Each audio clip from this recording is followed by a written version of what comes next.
أعوذ بالله من الشيطان الرجيم. بسم الله الرحمن الرحيم. أمن خلق السماوات والأرض وأنزل لكم من السماء ماء فأنبتنا به حدائق ذات بهجة ما كان لكم أن تنبتوا شجرها أإله مع الله بل هم قوم يعدلون. أمن جعل الأرض قرارا وجعل خلالها أنهارا وجعل لها رواسي وجعل بين البحرين حاجزا أإله مع الله بل أكثرهم لا يعلمون. أمن يجيب المضطر إذا دعاه ويكشف السوء ويجعلكم خلفاء الأرض أإله مع الله قليلا ما تذكرون. أمن يهديكم في ظلمات البر والبحر ومن يرسل الرياح بشرا بين يدي رحمته أإله مع الله تعالى الله عما يشركون. أمن يبدأ الخلق ثم يعيده ومن يرزقكم من السماء والأرض أإله مع الله قل هاتوا برهانكم إن كنتم صادقين. قل لا يعلم من في السماوات والأرض الغيب إلا الله وما يشعرون أيان يبعثون. بل ادارك علمهم في الآخرة بل هم في شك منها بل هم منها عمون. وقال الذين كفروا أئذا كنا ترابا وآباؤنا أئنا لمخرجون لقد وعدنا هذا نحن وآباؤنا من قبل إن هذا إلا أساطير الأولين. قل سيروا في الأرض فانظروا كيف كان عاقبة المجرمين ولا تحزن عليهم ولا تكن في ضيق مما يمكرون. ويقولون متى هذا الوعد إن كنتم صادقين. قل عسى أن يكون ردف لكم بعض الذي تستعجلون وإن ربك لذو فضل على الناس ولكن أكثرهم لا يشكرون. وإن ربك ليعلم ما تكن صدورهم وما يعلنون. وما من غائبة في السماء والأرض إلا في كتاب مبين. إن هذا القرآن يقص على بني إسرائيل أكثر الذي هم فيه يختلفون وإنه لهدى ورحمة للمؤمنين. إن ربك يقضي بينهم بحكمه وهو العزيز العليم فتوكل على الله إنك على الحق المبين. إنك لا تسمع الموتى ولا تسمع الصم الدعاء إذا ولوا مدبرين. وما أنت بهاد العمي عن ضلالتهم إن تسمع إلا من يؤمن بآياتنا فهم مسلمون. وإذا وقع القول عليهم أخرجنا لهم دابة من الأرض تكلمهم أن الناس كانوا بآياتنا لا يوقنون. ويوم نحشر من كل أمة فوجا ممن يكذب بآياتنا فهم يوزعون حتى إذا جاءوا قال أكذبتم بآياتي ولم تحيطوا بها علما أم ماذا كنتم تعملون. ووقع القول عليهم بما ظلموا فهم لا ينطقون. ألم يروا أنا جعلنا الليل ليسكنوا فيه والنهار مبصرا إن في ذلك لآيات لقوم يؤمنون. ويوم ينفخ في الصور ففزع من في السماوات ومن في الأرض إلا من شاء الله وكل أتوه داخرين. وترى الجبال تحسبها جامدة وهي تمر مر السحاب صنع الله الذي أتقن كل شيء إنه خبير بما تفعلون من جاء بالحسنة فله خير منها وهم من فزع يومئذ آمنون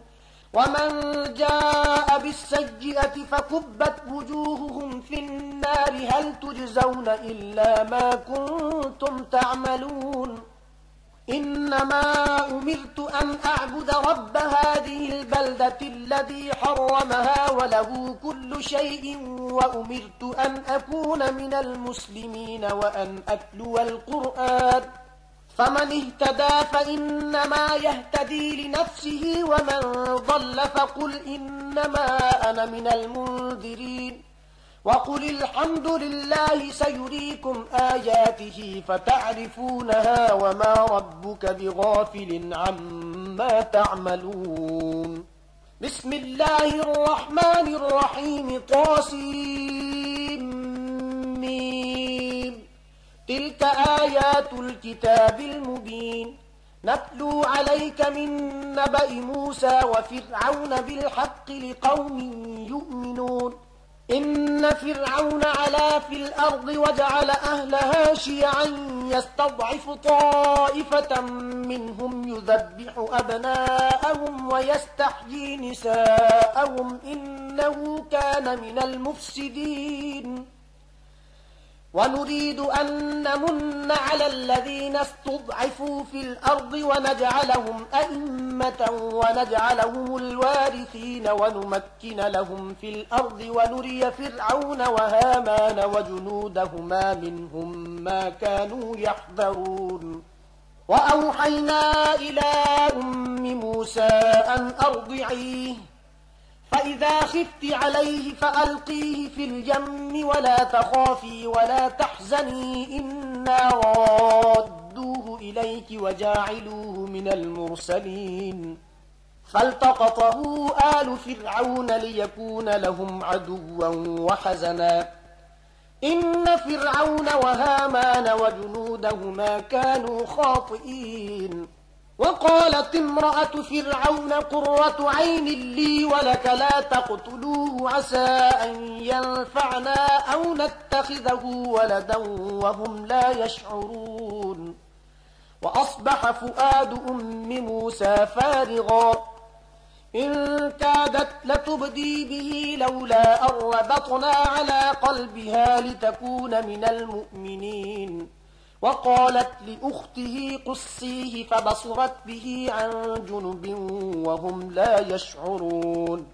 وحرمنا عليه المراضع من قبل فقالت هل أدلكم على أهل بيت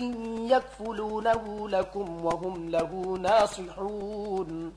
فرددناه إلى أمه كي تقر عينها ولا تحزن ولتعلم أن وعد الله حق ولكن أكثرهم لا يعلمون ولما بلغ أشده واستوى آتيناه حكما وعلما وكذلك نجزي المحسنين ودخل المدينة على حين غفلة من أهلها فوجد فيها رجلين يقتتلان هذا من شيعته وهذا من عدوه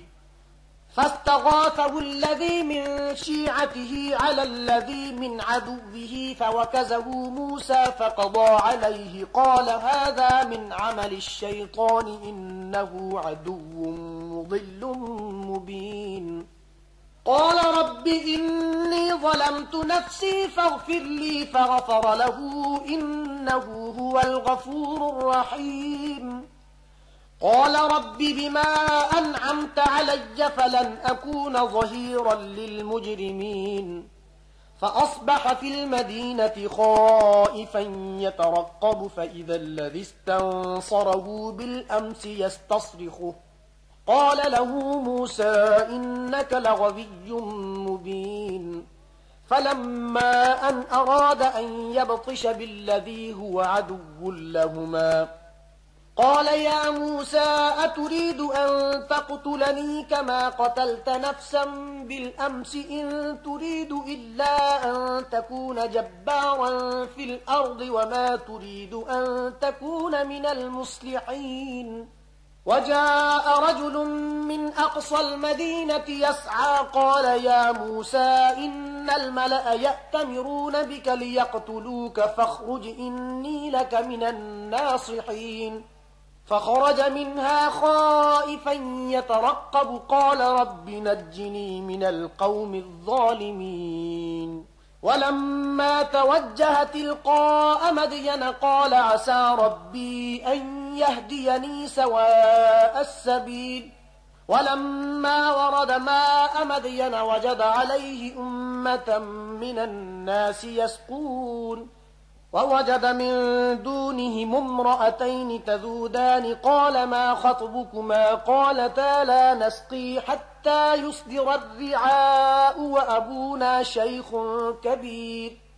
فسقى لهما ثم تولى إلى الظل فقال رب إني لما أنزلت إلي من خير فقير فجاءته إحداهما تمشي على استحياء قالت إن أبي يدعوك ليجزيك أجر ما سقيت لنا فلما جاءه وقص عليه القصص قال لا تخف نجوت من القوم الظالمين قالت إحداهما يا أبت استأجره إن خير من استأجرت القوي الأمين قال إني أريد أن أنكحك إحدى ابنتي هاتين على أن تأجرني 8 حجج فإن أتممت 10 فمن عندك وما أريد أن أشق عليك ستجدني إن شاء الله من الصالحين قال ذلك بيني وبينك أيما الأجلين قضيت فلا عدوان علي والله على ما نقول وكيل فلما قضى موسى الأجل وسار بأهله آنس من جانب الطور نارا قال لأهلهم كثوا إني آنست نارا لعلي آتيكم منها بخبر أو جذوة من النار لعلكم تصطلون فلما أتاها نودي من شاطئ الوادي الأيمن في البقعة المباركة من الشجرة أن يا موسى إني أنا الله رب العالمين وأن ألق عصاك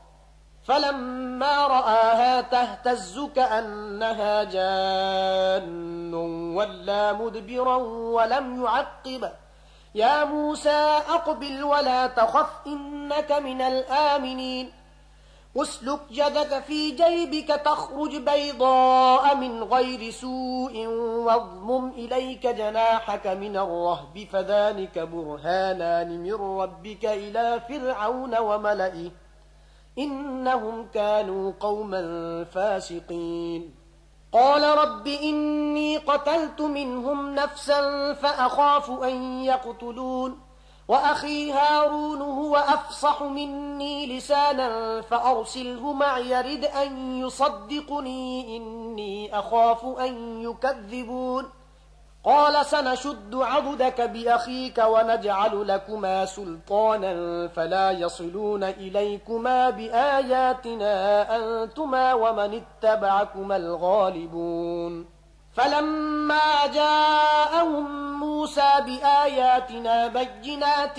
قالوا ما هذا إلا سحر مفترى وما سمعنا بهذا في آبائنا الأولين وقال موسى ربي أعلم بمن جاء بالهدى من عنده ومن تكون له عاقبة الدار إنه لا يفلح الظالمون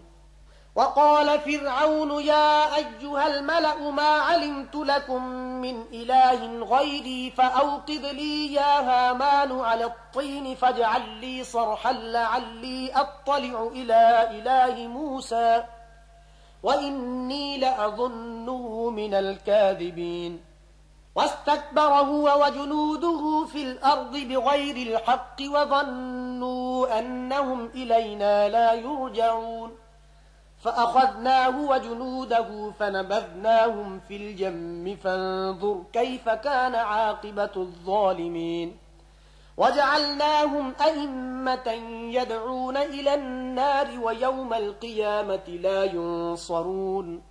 وأتبعناهم في هذه الدنيا لعنة ويوم القيامة هم من المقبوحين ولقد آتينا موسى الكتاب من بعد ما أهلكنا القرون الأولى بصائر للناس وهدى ورحمة لعلهم يتذكرون وما كنت بجانب الغربي إذ قضينا إلى موسى الأمر وما كنت من الشاهدين ولكننا أنشأنا قرونا فتطاول عليهم العمر وما كنت ثاويا في أهل مدين تتلو عليهم آياتنا ولكننا كنا مرسلين وما كنت بجانب الطور إذ نادينا ولكن رحمة من ربك لتنذر قوما ما أتاهم من نذير من قبلك لعلهم يتذكرون ولولا أن تصيبهم مصيبة بما قدمت أيديهم فيقولوا ربنا لولا أرسلت إلينا رسولا فنتبع آياتك ونكون من المؤمنين فلما جاءهم الحق من عندنا قالوا لولا أوتي مثل ما أوتي موسى أولم يكفروا بما أوتي موسى من قبل قالوا سحران تظاهرا وقالوا إنا بكل كافرون قل فأتوا بكتاب من عند الله هو أهدى منهما أتبعه إن كنتم صادقين فإن لم يستجيبوا لك فاعلم أنما يتبعون أهواءهم ومن أضل ممن اتبع هواه بغير هدى من الله إن الله لا يهدي القوم الظالمين ولقد وصلنا لهم القول لعلهم يتذكرون الذين آتيناهم الكتاب من قبله هم به يؤمنون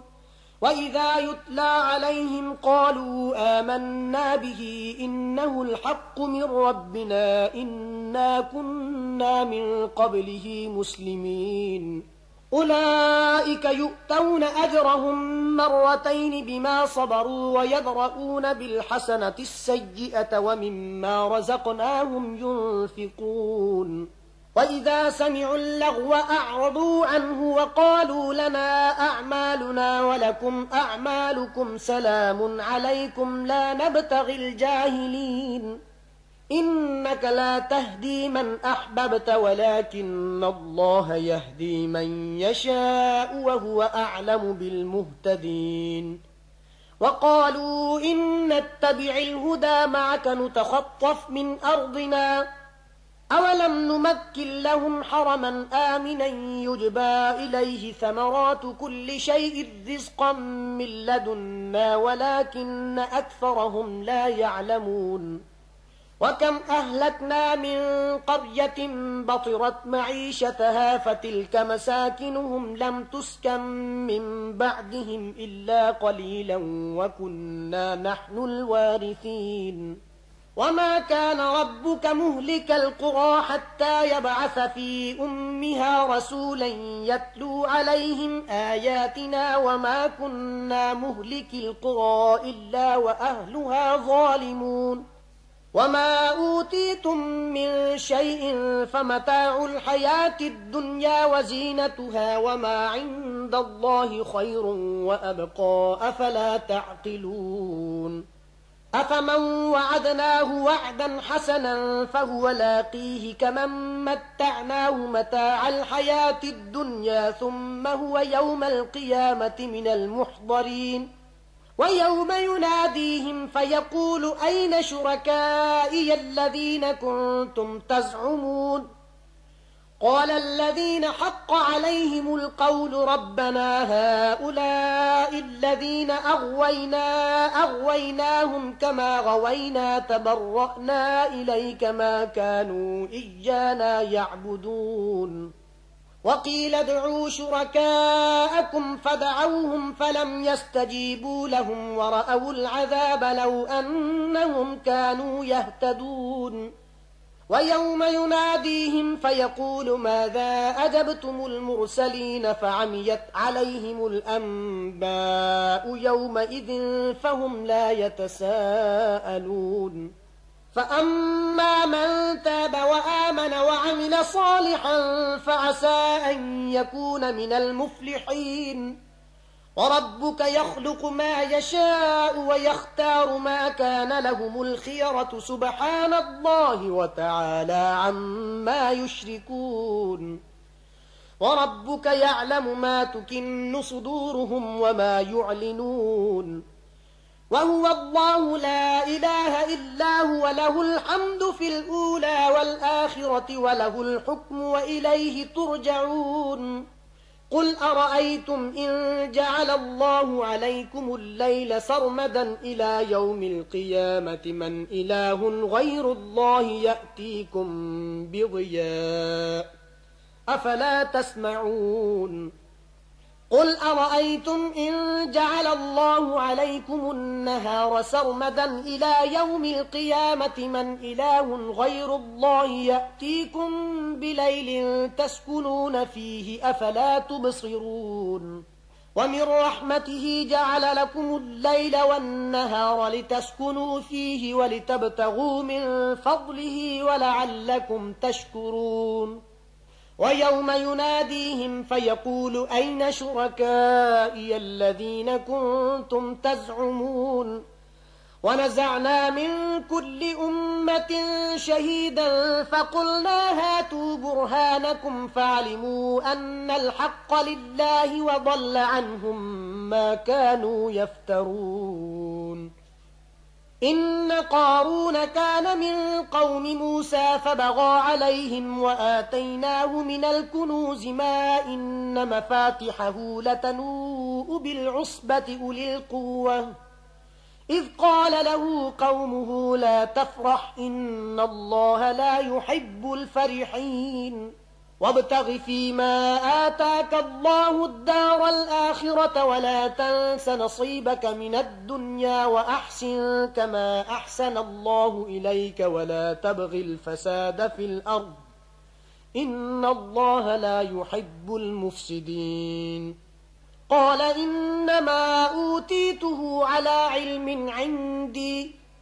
أولم يعلم أن الله قد أهلك من قبله من القرون من هو أشد منه قوة وأكثر جمعا ولا يسأل عن ذنوبهم المجرمون فخرج على قومه في زينته قال الذين يريدون الحياة الدنيا يا ليت لنا مثل ما أوتي قارون إنه لذو حظ عظيم وقال الذين أوتوا العلم ويلكم ثواب الله خير لمن آمن وعمل صالحا ولا يلقاها إلا الصابرون فخسفنا به وبداره الأرض فما كان له من فئة ينصرونه من دون الله وما كان من المنتصرين وأصبح الذين تمنوا مكانه بالأمس يقولون ويك أن الله يبسط الرزق لمن يشاء من عباده ويقدر لولا أمن الله علينا لخسف بنا ويك أنه لا يفلح الكافرون تلك الدار الآخرة نجعلها للذين لا يريدون علوا في الأرض ولا فسادا والعاقبة للمتقين من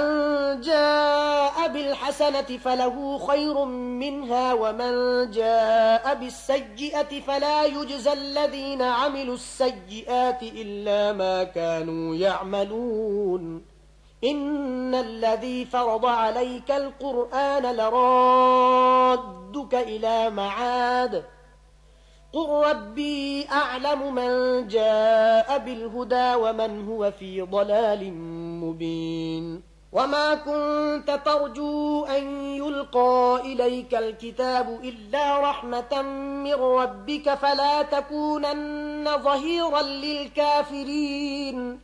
ولا يصدنك عن آيات الله بعد إذ أنزلت إليك وادع إلى ربك ولا تكونن من المشركين ولا تدع مع الله إلها آخر لا إله إلا هو كل شيء هالك إلا وجهه له الحكم وإليه ترجعون بسم الله الرحمن الرحيم ألف لام ميم أحسب الناس أن يتركوا أن يقولوا آمنا وهم لا يفتنون ولقد فتنا الذين من قبلهم فليعلمن الله الذين صدقوا وليعلمن الكاذبين أم حسب الذين يعملون السيئات أن يسبقونا ساء ما يحكمون من كان يرجو لقاء الله فإن أجل الله لآت وهو السميع العليم ومن جاهد فإنما يجاهد لنفسه إن الله لغني عن العالمين والذين آمنوا وعملوا الصالحات لنكفرن عنهم سيئاتهم ولنجزينهم أحسن الذي كانوا يعملون ووصينا الإنسان بوالديه حسنا وإن جاهداك لتشرك بي ما ليس لك به علم فلا تطعهما إلي مرجعكم فأنبئكم بما كنتم تعملون والذين آمنوا وعملوا الصالحات لندخلنهم في الصالحين ومن الناس من يقول آمنا بالله فإذا أوذي في الله جعل فتنة الناس كعذاب الله ولئن جاء نصر من ربك ليقولن إنا كنا معكم أوليس الله بأعلم بما في صدور العالمين وليعلمن الله الذين آمنوا وليعلمن المنافقين وقال الذين كفروا للذين آمنوا اتبعوا سبيلنا ولنحمل خطاياكم وما هم بحاملين من خطاياهم من شيء إنهم لكاذبون وليحملن أثقالهم وأثقالا مع أثقالهم وليسألن يوم القيامة عما كانوا يفترون ولقد أرسلنا نوحا إلى قومه فلبث فيهم 1000 سنة إلا 50 عاما فأخذهم الطوفان وهم ظالمون فأنجيناه وأصحاب السفينة وجعلناها آية للعالمين وإبراهيم إذ قال لقومه اعبدوا الله واتقوه ذلكم خير لكم إن كنتم تعلمون إنما تعبدون من دون الله أوثانا وتخلقون إفكا إن الذين تعبدون من دون الله لا يملكون لكم رزقا فابتغوا عند الله الرزق واعبدوه واشكروا له إليه ترجعون وإن تكذبوا فقد كذب من قبلكم وما على الرسول إلا البلاغ المبين أولم يروا كيف يبدئ الله الخلق ثم يعيده إن ذلك على الله يسير قل سيروا في الأرض فانظروا كيف بدأ الخلق ثم الله ينشئ النشأة الآخرة إن الله على كل شيء قدير يعذب من يشاء ويرحم من يشاء وإليه تقلبون وما أنتم بمعجزين في الأرض ولا في السماء وما لكم من دون الله من ولي ولا نصير والذين كفروا بآيات الله ولقائه أولئك يئسوا من رحمتي وأولئك لهم عذاب أليم فما كان جواب قومه إلا أن قالوا اقتلوه أو حرقوه فأنجاه الله من النار إن في ذلك لآيات لقوم يؤمنون وقال إنما اتخذتم من دون الله أوثانا مودة بينكم في الحياة الدنيا ثم يوم القيامة يكفر بعضكم ببعض ويلعن بعضكم بعضا ومأواكم النار وما لكم من ناصرين فآمن له لوط وقال إني مهاجر إلى ربي إنه هو العزيز الحكيم ووهبنا له إسحاق ويعقوب وجعلنا في ذريته النبوة والكتاب وآتيناه أجره في الدنيا وإنه في الآخرة لمن الصالحين ولوطا إذ قال لقومه إنكم لتأتون الفاحشة ما سبقكم بها من أحد من العالمين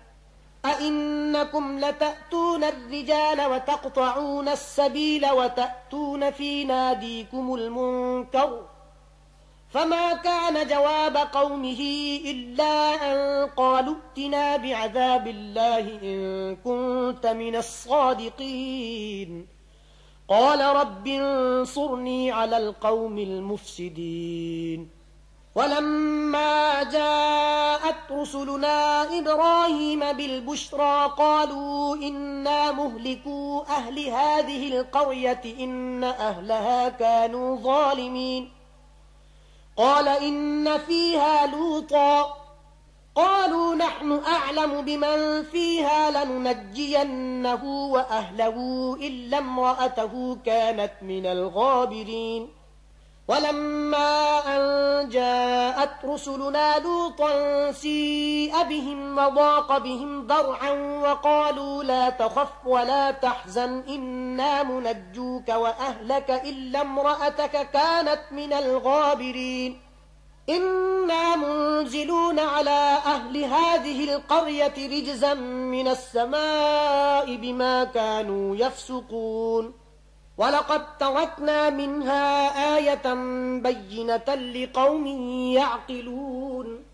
وإلى مدين أخاهم شعيبا فقال يا قوم اعبدوا الله وارجوا اليوم الآخر ولا تعثوا في الأرض مفسدين فكذبوه فأخذتهم الرجفة فأصبحوا في دارهم جاثمين وعادا وثمود وقد تبين لكم من مساكنهم وزين لهم الشيطان أعمالهم فصدهم عن السبيل وكانوا مستبصرين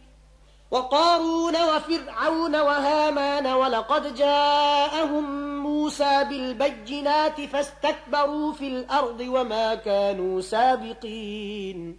فكلا أخذنا بذنبه فمنهم من أرسلنا عليه حاصبا ومنهم من أخذته الصيحة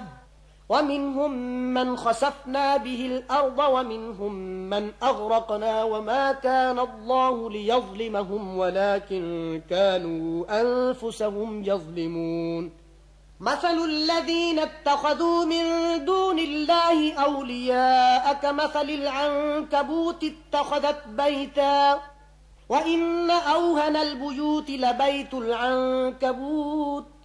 لو كانوا يعلمون إن الله يعلم ما يدعون من دونه من شيء وهو العزيز الحكيم وتلك الأمثال نضربها للناس وما يعقلها إلا العالمون خلق الله السماوات والأرض بالحق إن في ذلك لآية للمؤمنين صدق الله العظيم.